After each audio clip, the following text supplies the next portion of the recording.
Well, rising family, another beautiful day is upon us.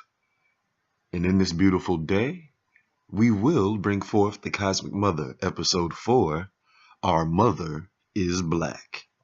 Our Mother is Black. Yes, our mother is black. Now, dealing with this particular topic, I will put a small caveat on the blackness of the mother, that we are in a racialized age and a racialized society. So I am fully aware that saying such a term can initially be conceived as something black power-ish or received as black dominant-ish.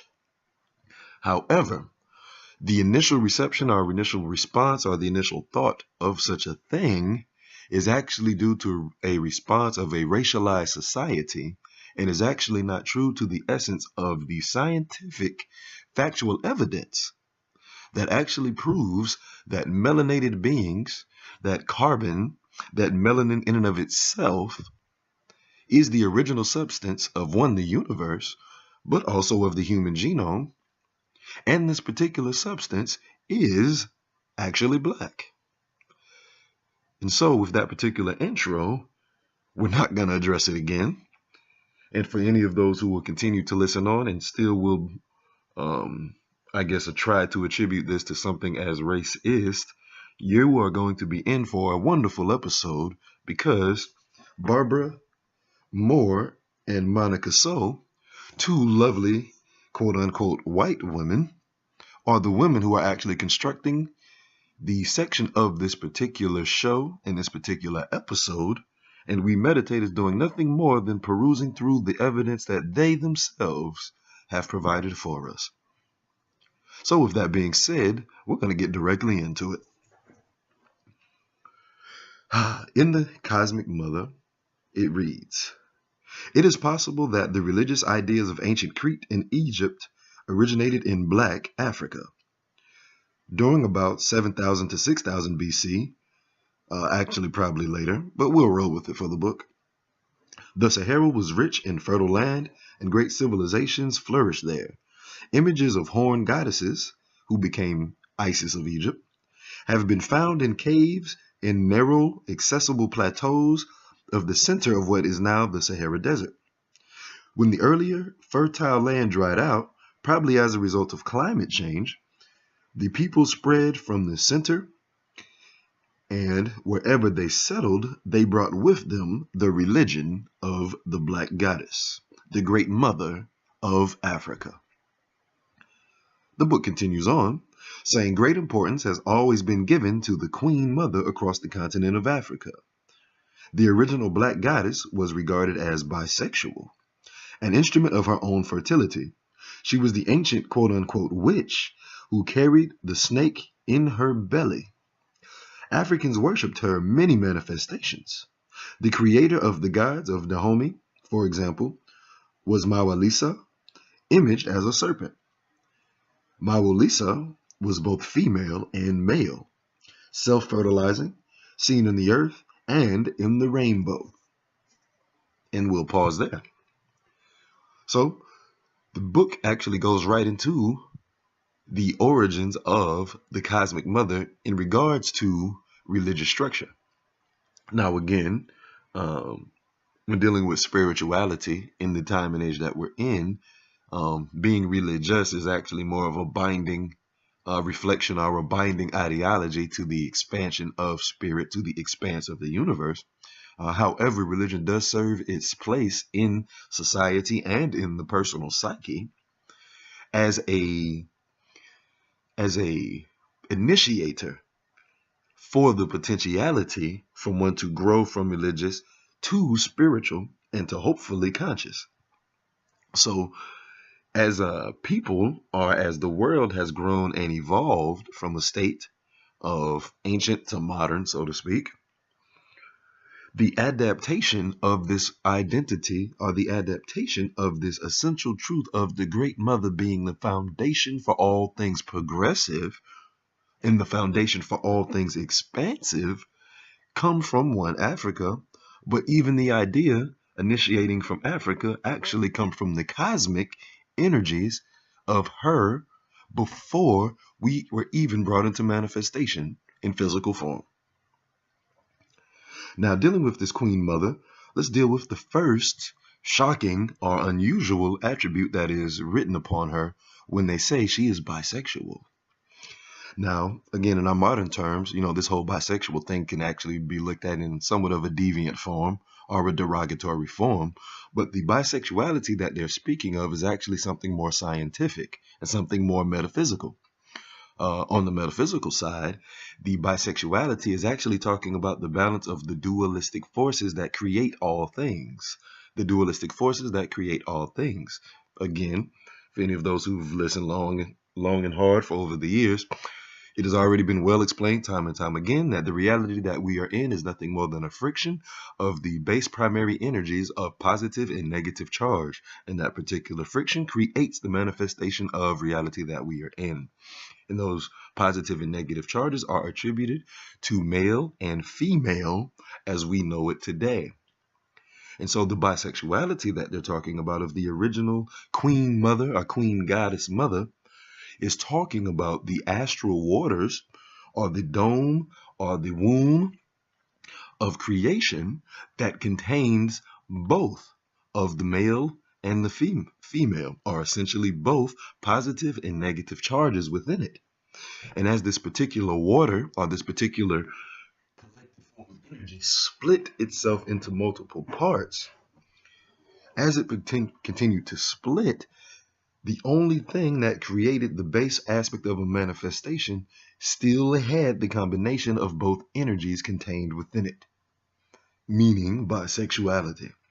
And so the same bisexuality, as understood in the very, very ancient times of, again, like single-cell organisms before they evolved all the way to this human form that we're in, once energies were coalesced into a particular form to where they began to self-replicate, the same self-replicating ability is the quote-unquote bisexuality that the Great Cosmic Mother writing is actually referring to. So this bisexuality is actually more appropriately hermaphrodite. And this particular hermaphroditish aspect of the Cosmic Mother is the self-birthing aspect that the Cosmic Mother had and still has, as we see reality in and of itself going on in perpetual motion. And again, this whole perpetual motion or perpetual energy, or this essentially this key to everlasting energy, this key to everlasting life, is the unison or the reuniting of the energies of male and female being divided. And as those particular energies come into unison, it creates new realities.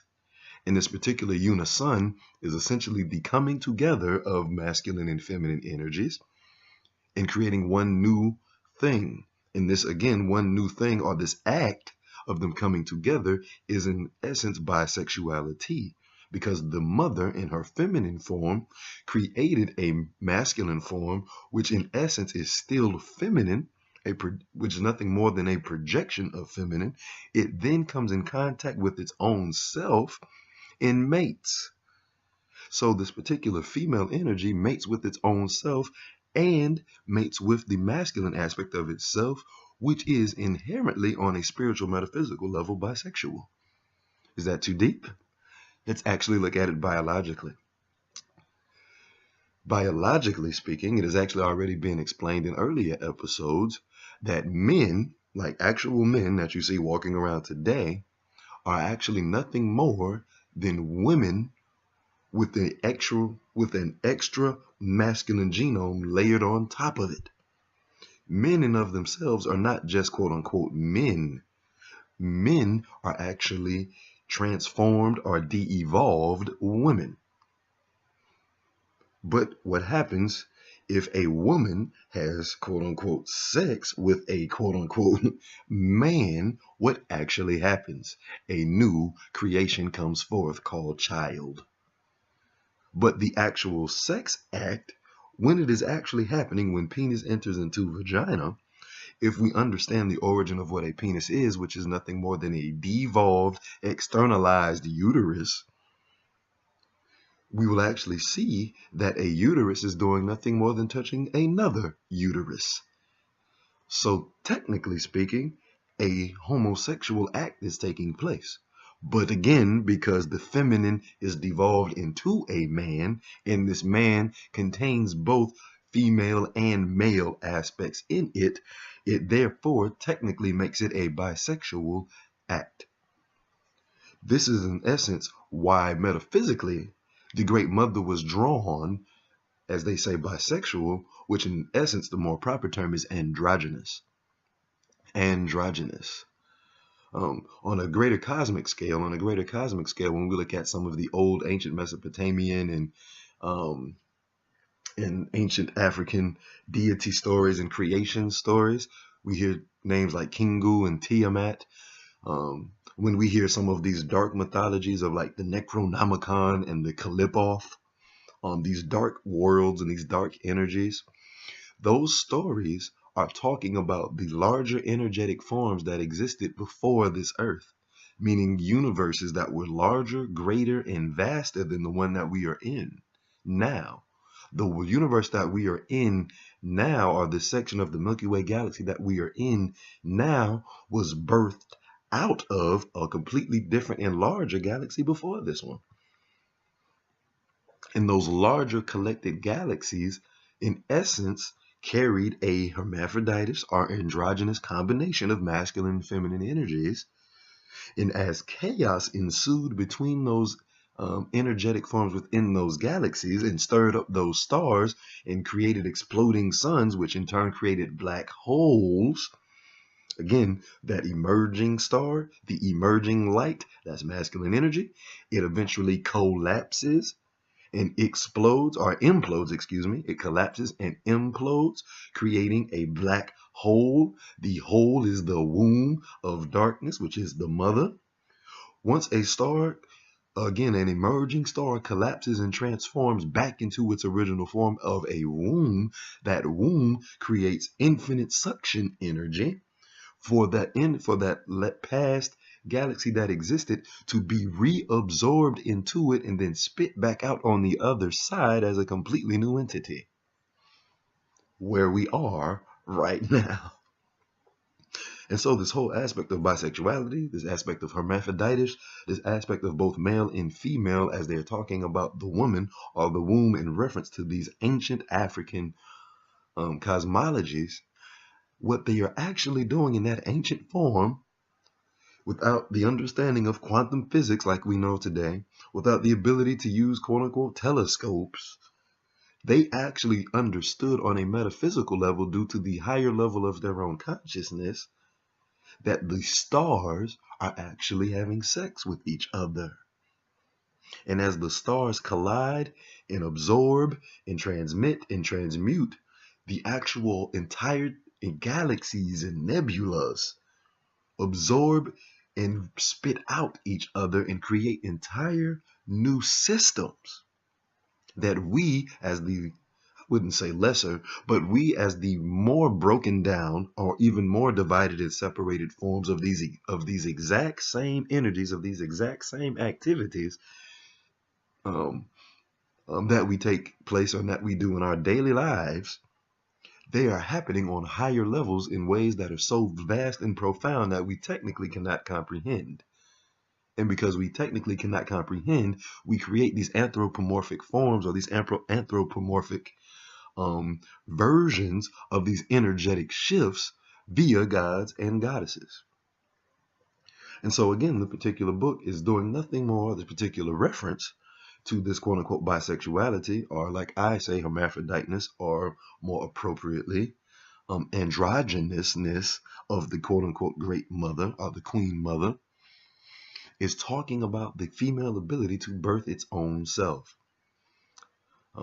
It has actually been discovered that within the actual black woman, the physical manifestation of an Africanized or melanated woman, as we see in the world, and again specifically the The black woman, the blue black woman, the fully Africanized, indigenous, non-tampered with by white people woman. Yes, I'm saying that in a very visceral and literal form.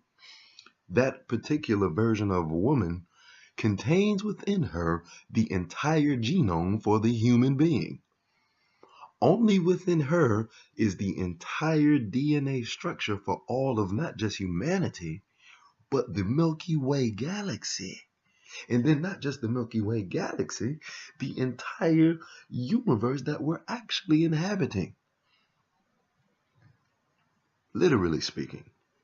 And so this particular manifestation of the woman, before we divided ourselves into this masculine and feminine dualism, the quote unquote black or blue black woman had the ability to reproduce without the agency of a man.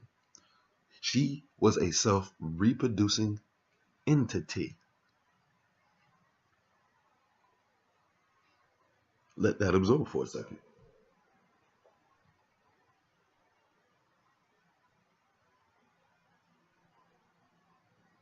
And so the book also makes reference that she was the ancient witch who carried a snake in her belly. And see, these particular analogous forms of snake, well, we know snake in the ancient form is actually also called a naga, Naga. And this naga, or this serpent energy, is the coiled up energy. Again, if you look up, if you just watch a snake move, it kind of wiggles and flows and coils about. This coiling of the snake that we see in its physical manifestation is how energetic forms move throughout the universe. And as things move throughout the universe, again, the movement and the projection is the masculine aspect. When it is in unison with the feminine aspect, it propels itself in a smooth wavelength form. Again, the descriptions that I'm talking about are how a actual snake propels itself. The snake can propel itself without hands or feet because it has learned infinite propelling motion by knowing how to move in the right synchronistic rhythmic form. And these rhythms that the snake has learned how to do to move without the agency of external arms and legs is exactly how the universe expands upon its own self. And so all of these different symbols, again, attributed back to the melanated woman, attributed back to the melanated waters, attributed back to the origins of the cosmos itself. The blackness that you see when it is night. That same blackness that you see when it is night is actually in still full existence when daytime is here, the quote-unquote father projection energy of the sun. However, the projection energy of the sun is so just vividly pushing or propelling or transmitting itself through those hours of the day, it creates the illusion that the mother or nighttime has actually disappeared. But the mother or the nighttime is actually still very much present, essentially or metaphorically, behind the projection of light or that blue sky that we see when the day is there. And so again, this same unison of light and dark, even though we may not be able to see it with our physical eyes, the combination or the reuniting of these energies is still taking place, which is the quote-unquote bisexual act that Barbara Moore and Seneca So are referring to. And so let's move forward. It says Africans believe that the earth is rain, but the earth is the source of life force itself. The Gaia hypothesis of modern environmental science confirms this ancient concept. The sky, the envelope of air and moisture surrounding us is really the earth's breathing. As in the ancient African beliefs, the sky gods are creations of the Mother Earth. She breathes them out and can breathe them back in again. Going forward, it says one black historian who has investigated the African origins of Egyptian, Mediterranean, and Near Eastern religions, including Christianity, is John G. Jackson. And through his 1972 work on African origins of world culture titled Man, God, and Civilization, Jackson fully acknowledged the matriarchal origins and influences of African society. So again, modern historians are actually learning more and more and more about the origins of religion, the origins of cosmology, the origins of metaphysics. And all of these origins point back to the black water, point back to the womb of chaos, and point back to the physical manifestation of it that we can best understand as the black woman. I will move on. Not only the royal families of Egypt were matriarchal, but also all of the common people. The Greek historian Diodorus Siculus, circa 100 BC, wrote of the Egyptians, and he says,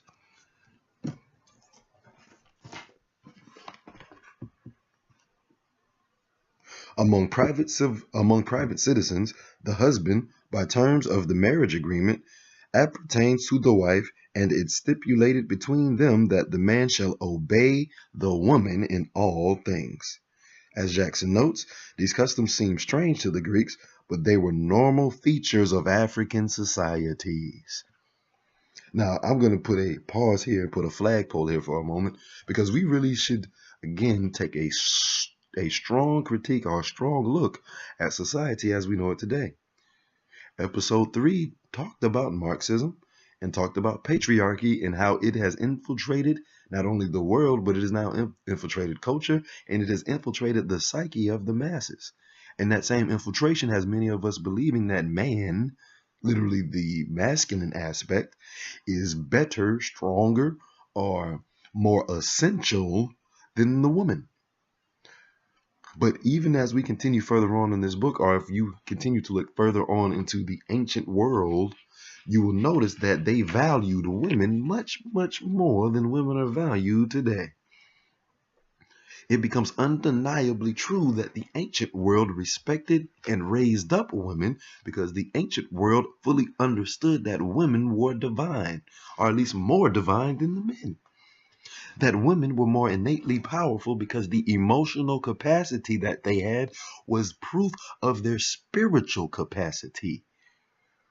We currently live in a culture that says if a woman has extreme emotional depth and extreme emotional response, that this woman is crazy, that this woman is deficient, that this woman is off her rocker, that this woman needs to be put in her place. However, it was made abundantly clear by the scholar John G. Jackson that men were the ones who were being put in their place. And again, if we talk about, I believe I made reference to it in episode 3, if we take a strong critique at the households of married couples, the vast majority of married couples have it set up to where the man is pretty much pleasing the woman. It's always go ask your mother, because the man knows if he makes a decision for the child without addressing the woman, and the woman does not approve of the man's decision, there's going to be hell in the house. And hell is going to continue to ensue until the man fixes it. Now, again, there's instances where that is opposite or different when we have men in dominant forms or egotistical forms or abusive forms. But again, all of those forms are nothing more than mutations, deficient mutations of the natural order of things.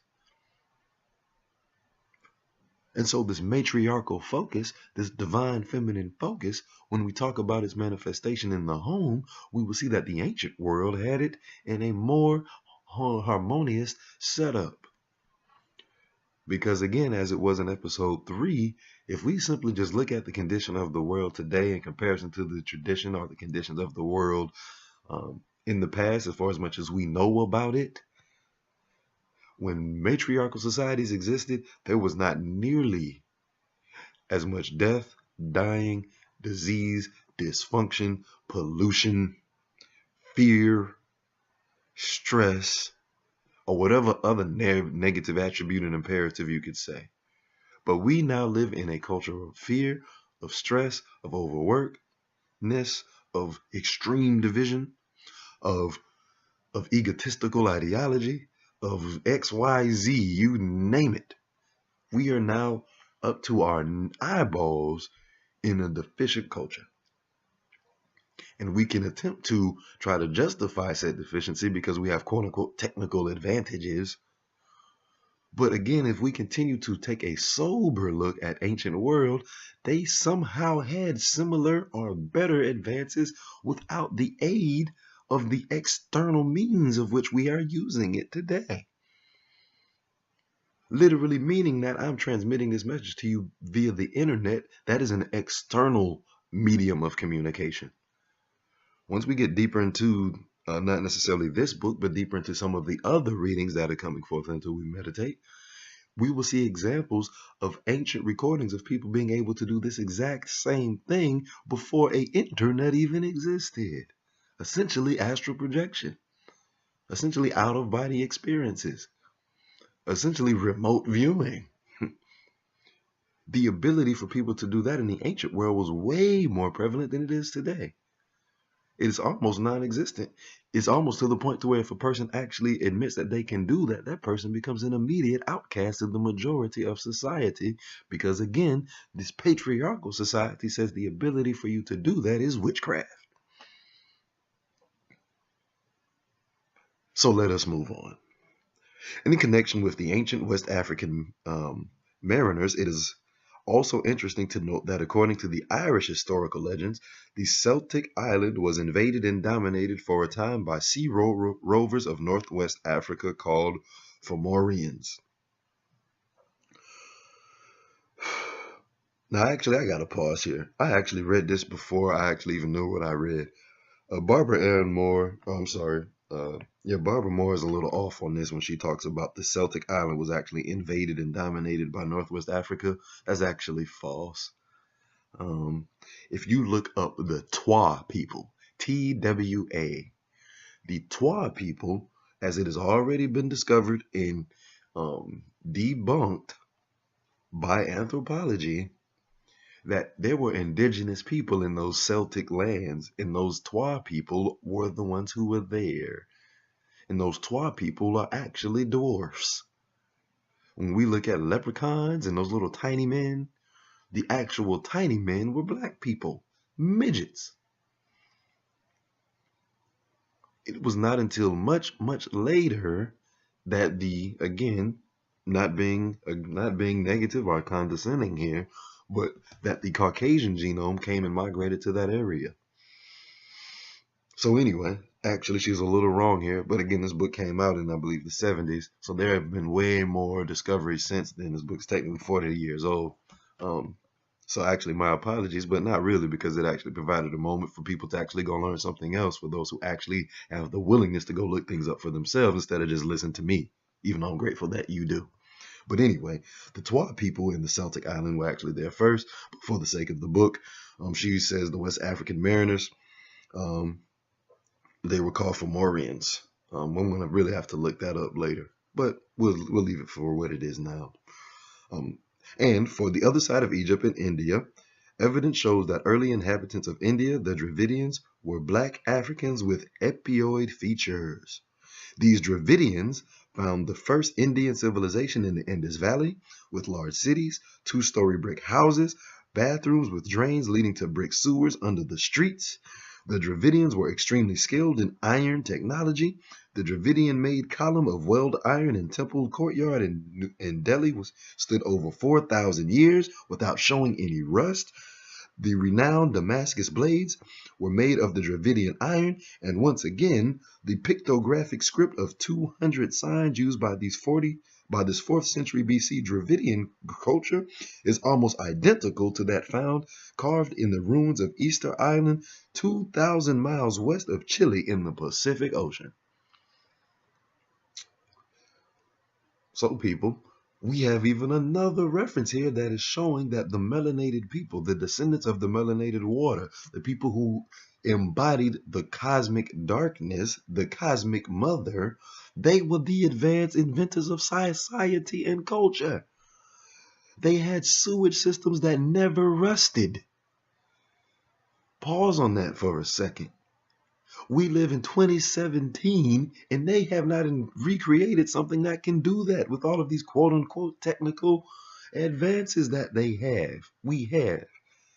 When archaeologists dug up these ancient cultures, they found iron subsystems that were still fully intact.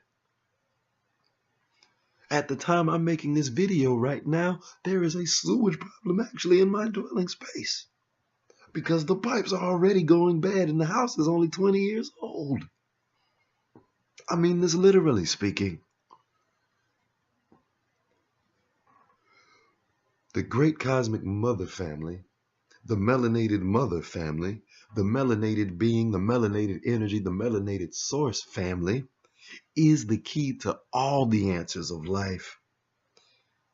All of the things of life have already been solved, discovered, brought forth in the ancient world, and they're doing nothing more than being returned to us again in a patriarchal format. And patriarchy is doing nothing more than presenting us a watered down version of what has already been here. It's time to fully recognize and acknowledge this and integrate these thought processes and ideologies and realities into our psyche. We need the woman or the mother or the cosmic darkness to be risen up again if we want this thing to keep going. Because the proof is in the pudding that things were already going just fine before the father ideology or the patriarchal ideology came through and began to rape her, dismantle her, and reconstruct her in his image, in his name, as Father God. It is time to give it up and give it back to her. Let's continue on. All of this far-flung evidence supports the probability that the ancient Africans were global mariners, traders, and settlers sailing both west and east and Atlantic into the Pacific and spreading their advanced culture everywhere like seeds. And we must remember that this was a matriarchal culture. And Monica So and Barbara Ann Moore say that with exclamation. Continuing on, it says, what of all of these scholars of Africa and their data are telling us is that the quote-unquote human development does not proceed in a straight line from the primitive to the advanced like we are taught in our public school. Nothing in nature proceeds in straight lines, but in circles or cycles, as human cultures do. Like individual human beings go through cycles of development and regression, empires rise and fall, and cultures that now appear primitive or never developed could actually well be sitting on the rubble of great civilizations past, once built by their ancestors, once flourishing, and then disintegrated under the multitude of pressures of the cycle of life. So essentially, when we look at quote-unquote modern Africa and we say, oh, look, it's destroyed, and oh, look, oh, America's great, aren't you glad that the Africans, that some of the slave Africans were brought over here to America? Look how terrible Africa is. That's a falsehood. Now, this book doesn't actually go into the particulars of actually what really happened in history, but this particular book is alluding to, one, the cosmological, the astrological, and yes, the metaphysical cycle of what is actually taking place here in this reality. Time, again, it does not necessarily exist, but things move through quote-unquote time, not in linear fashion, but in a circular one. So if we are in a place in time where we see a desert land, we can know for sure that in a different cycle of time, that was once a rainforest. If we look at a particular culture and see that it is particularly decimated, we can know that through the cycle of time that culture was once on top of the world. And if we dig into the ground, we will find all of the ancient artifacts that prove it. But here's something that might trip some of us out right now. What do you think is going to happen to the culture that we're in that is on top right now? There will eventually come a moment when the cycle begins to shift and the culture that is on top will begin to be dismantled and will be turned into rubble. And to be very honest, family, at the time that this particular video is being made, we are existing at the precipice or the pinnacle. I'll not even say that. We are literally looking at the coming of the edge of the cliff of the last bastion of the patriarchal society as we deal with this conservative extremism that is attempting its best to conserve or preserve the cultural ideology of Western life. And the leaders and powers that be are doing everything that they can to ensure that this preservation takes place in the attempt to keep linear time going. But unfortunately, all of the entities and the powers that be that are attempting to create the illusion of linear time and linear structure and linear dominance will fail because the cosmos is bigger than man. The cosmos is bigger than the American and European government. The cosmos is bigger than Donald Trump. And so I say this specifically to bring all of this energy down into the current moment that we're in for all of us to know that everything will be okay. Yes, it will actually lead to some form of what we call destruction, but the destruction is a part of the design for the much greater and larger picture of the universe.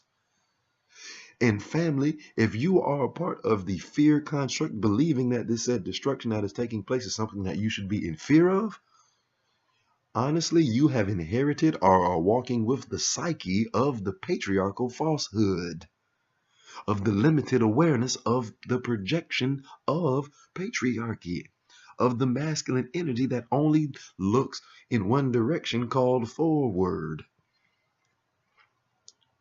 But if you can integrate, raise up, look into, meditate upon the awareness of the cosmic mother, you will go back into the womb of expanded vision, of expanded reality, of expanded sight to see that this is all the same thing and there's one nowhere to go. But if something quote unquote changes or shifts, something else will emerge. And we have to essentially ride the wave of change if we want to continue to participate. And the best way to understand the change, to be able to inherit the vision, to being able to see the larger picture, we must step out of the projection of the masculine vision or masculine ideology or masculine psychological construct of the box of the matrix and step into the expanded waters that even created that. And when we do, we will open up the peaceful waters of calmness, the peaceful waters of chaos, yes, peaceful waters of chaos, that will show us that destruction brings nothing more than new life. And so we have the opportunity to operate with that mind right now. And operating with that mind right now is what will bring us peace in this time of trouble. It will bring assurance while we are in this place of non-assurance. It will help keep us poised and balanced in this upside down society. But essentially, we have to make the choice to honor the mother and live with her reality in us, as us, and through us.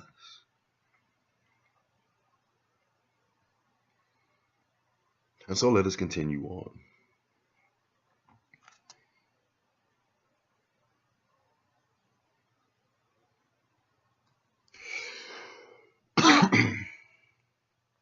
The contemporary Western world, ruled by an essentially white patriarchal elite, sees itself as the peak of human development, In its linear view, all past cultures were by nature, quote unquote, inferior, simply because they came earlier in time and existed mainly not in their own right and in their own terms, but more as mere as steps to the grand stairway leading to the supreme white maledom.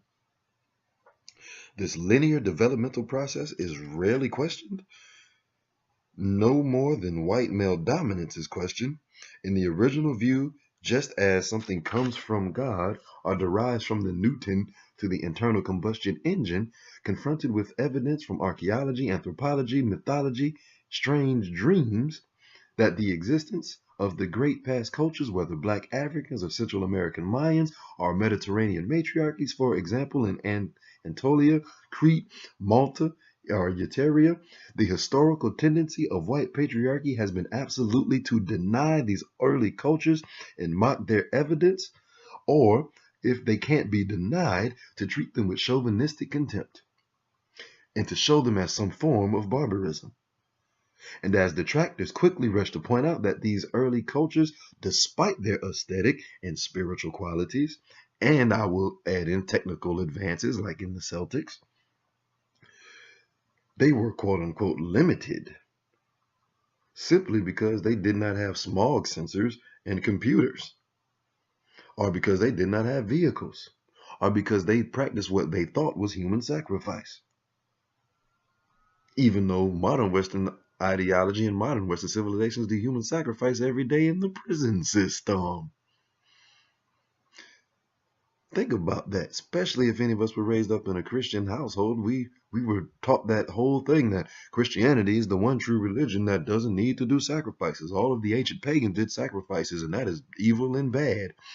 Yet we execute people every day in the name of righteousness of American culture. We have occultists who run the government that literally slay children. Pizzagate. We have human sacrifices taking place by the powers that be that look down on cultures that sacrifice lesser things for lesser reasons that actually did it for peace and balance and harmony. With these cultures do it for power and destruction and chaos and dominance. Do not be fooled by where we are and what we are in, family. Honor the mother. Continuing on. To break up the ancient maternal kinship groupings and the sacred life patterns they followed for the purpose of robbing the native people of their land, stealing the new earth's raw substances, and exploiting human labor, the colonial army sent the missionaries in to introduce the abstract and alien concepts of Father Right and Father God, who was the enemy of the Great Mother. Christian missionaries preaching that their heavenly Father and his Son, and the Muslims carrying the message of Allah and the Prophet Muhammad, perform the same colonizing functions.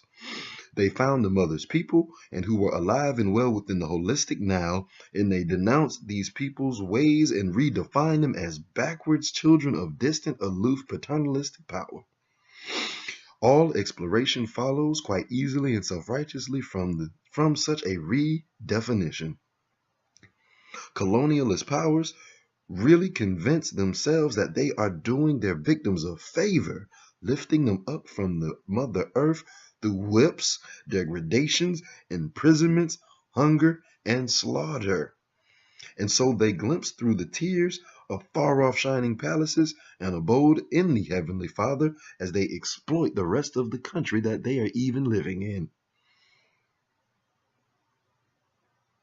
And even worse, what this means is actually an ideological practice that is of the blood identity of the some Father Superior God who always appeared to be far off somewhere else and not even involved with the matters of man.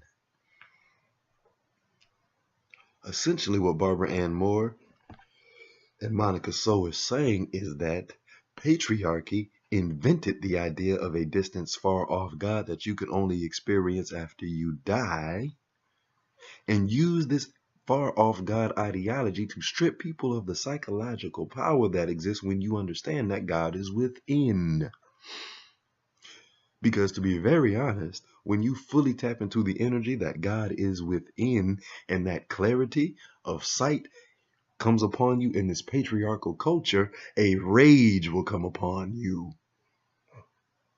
It is always documented that when people, quote unquote, wake up, one of the first feelings that they feel is anger.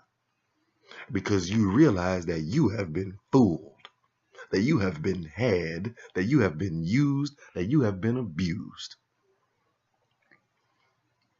And so anger, in essence, from the Great Mother, is actually a good emotion. We're talking about African cultures here, but if we go to Indian cultures, all of the angry gods, all of the pure righteous gods, all of the gods that could actually bring change and justice to the earth were goddesses. Kali Ma. If you look into those mythologies, Kali Ma was the only goddess that could actually stop the civil wars that were taking place. The male gods were warring amongst themselves over futile bullshit. And Kali Ma finally gets angry enough to come down off her heavenly throne and chop off the heads of people who are enraged with their masculine ego to bring forth the restoration of balance to all of existence. So again, where are we right now in this cycle of quote unquote time? We are in the precipice of the egotistical male mind, of the egotistical male reality, of, yes, the full-on perversion of the quote-unquote, not even quote-unquote, we're in the full-on perversion of the origin of the universe, which is the black woman living in a country or a world run by white men. And we meditate, honestly, is here in a position and in a place of time to where simply standing on the actual evidence that is honestly everywhere, it's not just in this book, that to blatantly say that white men are destroying the earth. And it is undeniable. And it is becoming increasingly clear everywhere that we look. And the only people who can continue to deny this are the people who are actually the perpetuators of the divisive tactics that keep it going. And the people who are only foolish enough to not be able to see what is actually taking place. But no, family, do not be fooled and do not be misled. You must return to look inside of you.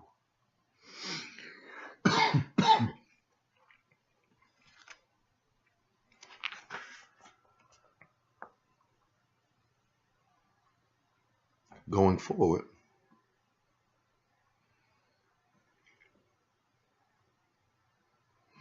it says, among most preliterate people, among the ancient Paleolithic and Neolithic people, the man's role in procreation is seen as one of opening the womb. But it is believed that the children are placed in the mother's womb by spirits, perhaps the returning spirits of dead kin. The man cannot relate to the children as his property.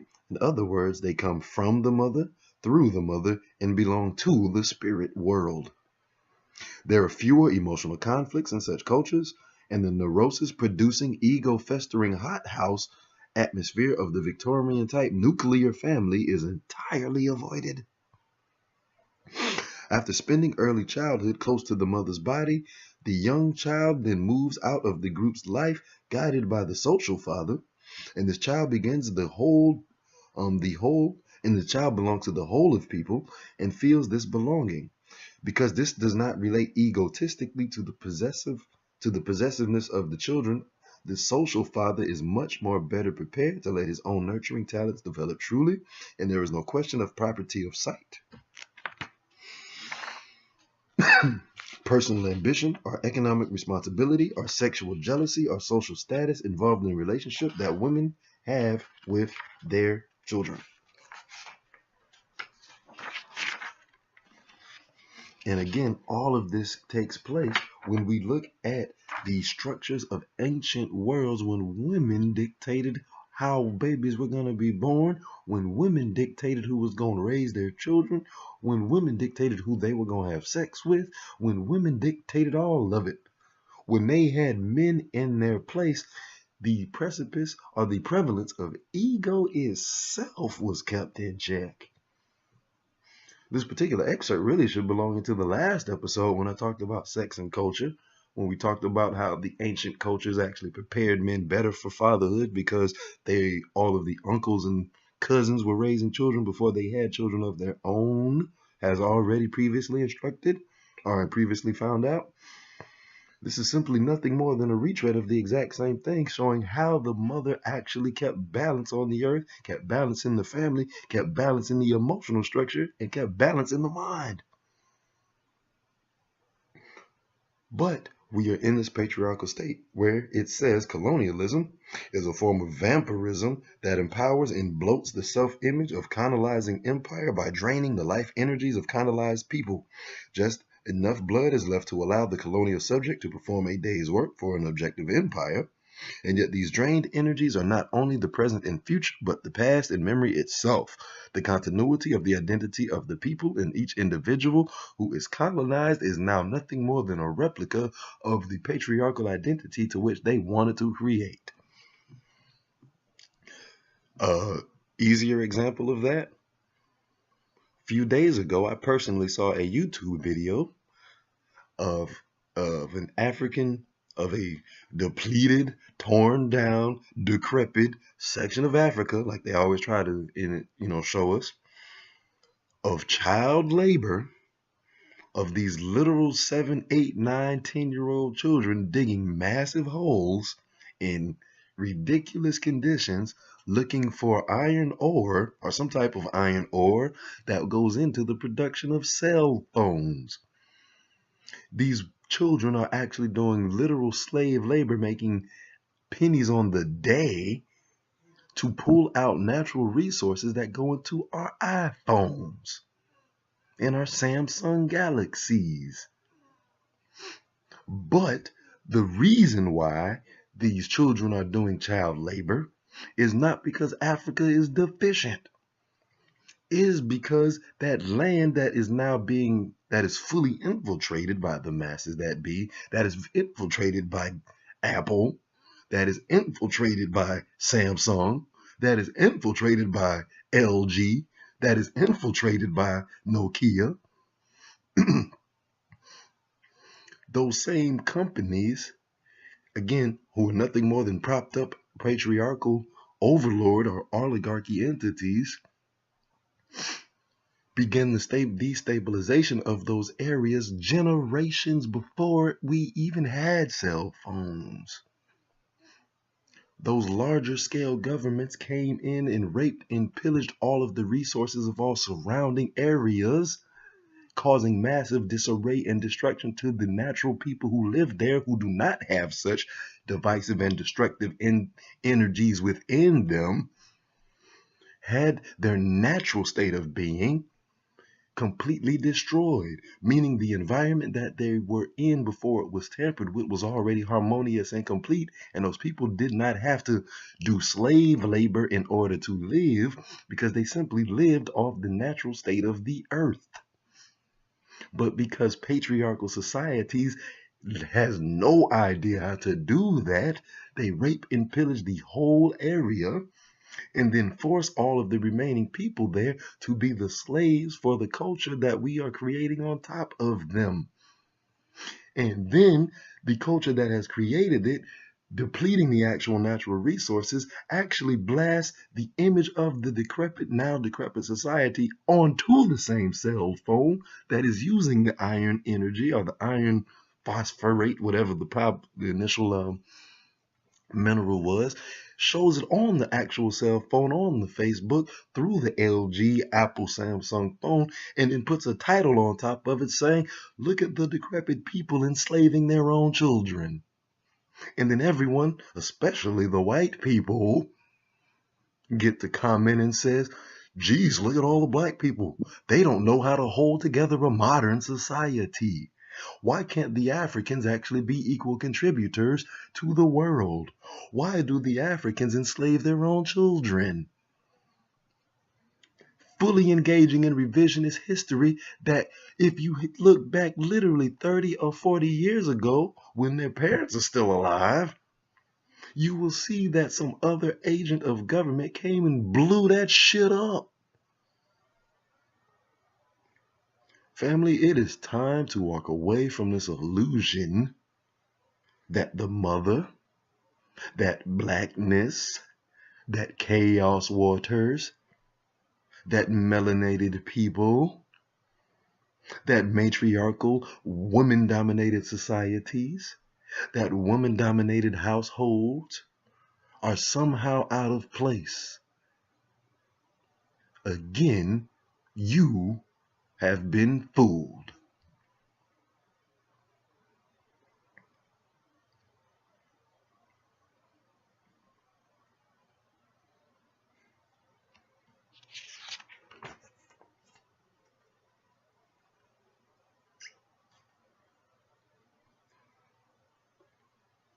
And so you know what, family?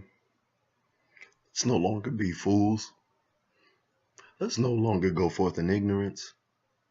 And let's no longer go in full denial that we think that what we're living in is really the best thing that's going on. Let's tell the truth. There's more actually that can be read for this particular section, but honestly, why? Because it just goes deeper and deeper and deeper and deeper in explaining the degradation of white male patriarchy.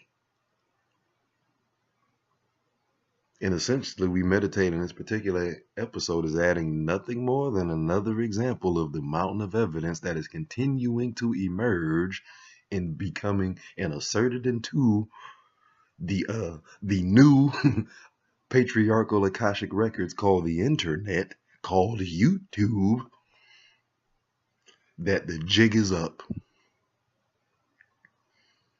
And so, as the jig is up, let's give up this false mind.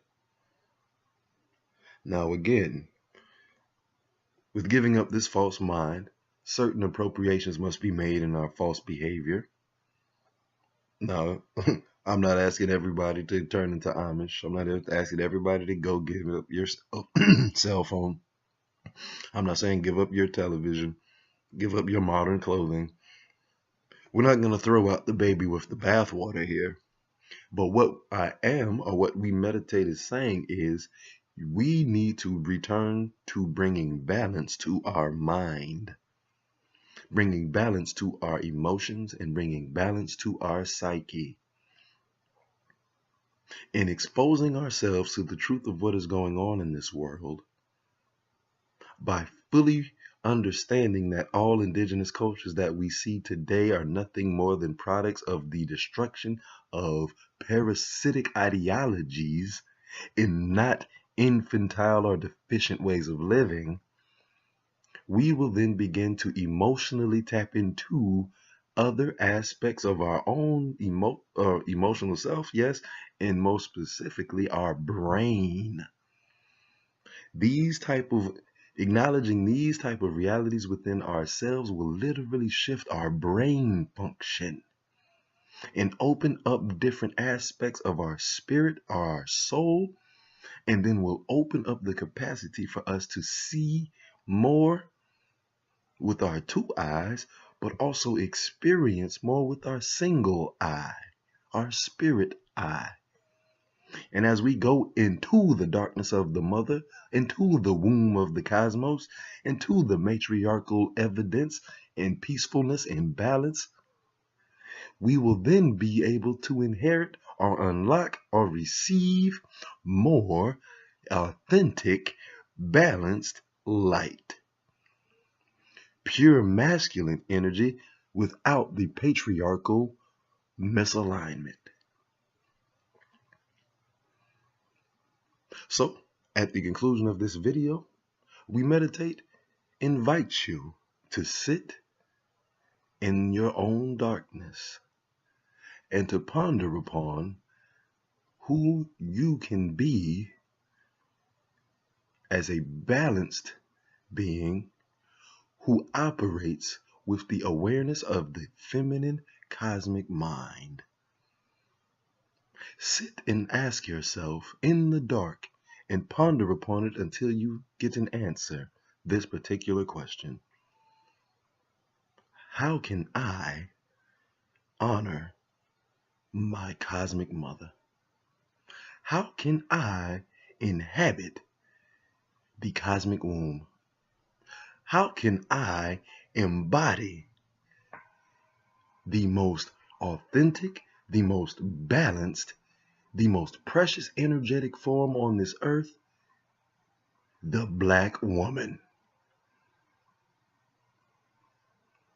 How can I inherit and live out the mind of a Black woman?